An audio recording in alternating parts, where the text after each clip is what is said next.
வணக்கம். இன்னைக்கு ராசி பலன் பத்தி நாம பாக்குறதுக்கு முன்னாடி நான் சில விஷயங்களை சொல்லணும். எப்படின்னா, இப்ப பாருங்க, நிறைய பேருக்கு birth time, birth place, birth date சரியா இருக்காது. தப்பா இருக்கும். அந்த டைம்ல நம்ம ப்ரெடிக்ஷன்ஸ் தப்பாயிடலாம். அதுக்காக இந்த கைரேகையும் ஜாதகம் ரெண்டுமே நாம கம்பைன் பண்ணி பார்க்கணும். ஸோ இது எப்படி பார்க்கறது? ஜாதகம் மாதிரியே நம்ம கையிலே கூட ராசிகள் இருக்கு, கிரகங்கள் இருக்கு, இந்த லைன்ஸ் இருக்கு. இப்போ இந்த கைரேகையை பார்த்து ஜாதகம் எழுதுவாங்க. ஸோ அந்த மாதிரிலாம் இருக்கு. ரெண்டு விஷயம் ரெண்டு இடத்துலயும் கூட ஒரே மாதிரி ப்ரெடிக்ஷன் சொல்லணும். இப்போ திருமணம்னா இங்க ஜாதகத்திலேயே தசா பீரியட்ல நவாம்ச குண்டல இது கன்ஃபார்ம் ஆனதுக்கு அப்புறம் கைரேகையிலும் கூட அந்த சுக்கிர ரேகை, அந்த திருமண சம்பந்தப்பட்ட லைன்ஸ் எல்லாமே கரெக்டா அந்த ஏஜுக்கு டச் ஆகணும். ஃபைனலி நம்ம இந்த பிரச்சனை பார்த்து அது எப்போ இந்த திருமணம் நடக்கும் கிளியரா சொல்லலாம். அதனால நீங்க இந்த கைரேகையும் ஜாதகம் ரெண்டுமே கம்பைன் பண்ணி பார்க்கறதுக்காக பைரவி ஹாஸ்டல்ல நீங்க கன்சல்டேஷன் புக் பண்ணலாம். இங்க ப்ரெடிக்ஷன் எப்பவுமே ரொம்ப கிளியரா இருக்கும். கன்னியா ராசி இந்த 2026 ஜூலை இந்த வாரத்துல இந்த கன்னியா ராசியில பிறந்தவருக்கு என்னென்ன பாசிட்டிவ் நெகட்டிவ் இருக்குன்னு நம்ம பார்க்கலாம்.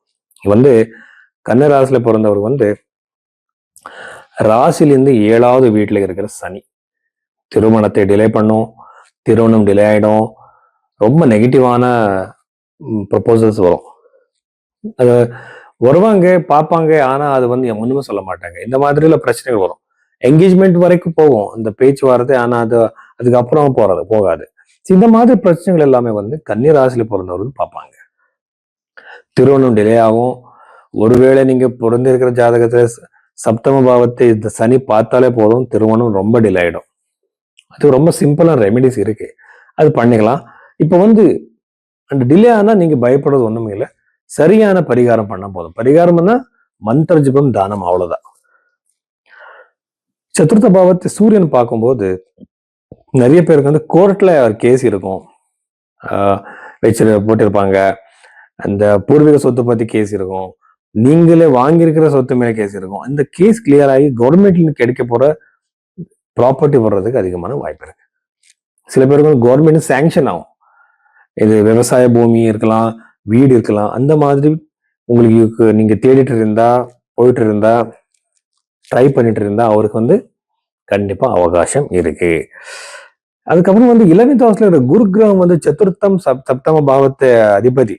அப்படி எக்ஸால்டேட்டா இருக்கும்போது உச்சஸ்தானத்துல ஏதாவது ப்ராப்பர்ட்டி நீங்க சேலுக்கு வச்சிருந்தா அங்க சக்சஸ் அதிகமா இருக்கும். ப்ராப்பர்ட்டி சேல் பண்ற யோகம், சேல் பண்ணி அதிகமான லாபம் வர்ற யோகம் அதிகமாவே இருக்கு. நீங்க பிசினஸ் பண்ணிட்டு இருக்கீங்களா, ரொம்ப சக்சஸ் இருக்கு. ரியல் எஸ்டேட் பிசினஸ் பண்ணிட்டு இருக்கீங்களா, ரியல் எஸ்டேட் பிசினஸ் பண்றவருக்கு ரொம்ப நல்லாவே இருக்கு. இந்த கன்னி ராசியில பிறந்தவருக்கு புது பிசினஸ் ஆரம்பிச்சு அதுக்கு இன்வெஸ்ட்மெண்ட் பண்ண போறீங்களா, இங்க ரொம்ப நல்லா இருக்கு, அதிகமான சக்சஸ் இருக்கு. தசம பாவத்தை சூரியன் எப்பவுமே இருக்கும்போது யூசுவலா இந்த கன்னி ராசியில பிறந்தவருக்கு யாரெல்லாம் கவர்மெண்ட் ஜாப் ட்ரை பண்ணிட்டு இருக்கீங்களோ கவர்மெண்ட் ஜாபோ அமையும். அந்த யோகம் கூட அதிகமாக இருக்கு. ஆதித்ய உதயத்தை ஸ்தோத்திரம் ரெகுலரா சொல்லுங்க. சூரியன் இங்க சுய ஜாதகத்துல வீக்கா இருந்தாலும் கூட எனர்ஜைஸ் ஆயிடுவா. எப்படியோ கோச்சாரத்துல சூரியன் இருக்கிறதுனால ரொம்ப எனர்ஜைஸ் ஆயிடும், வேலை கிடைக்கிற யோகம் அதிகமாயிடும். இவ்வளவு விஷயங்கள் கன்னி ராசியில பிறந்தவருக்கு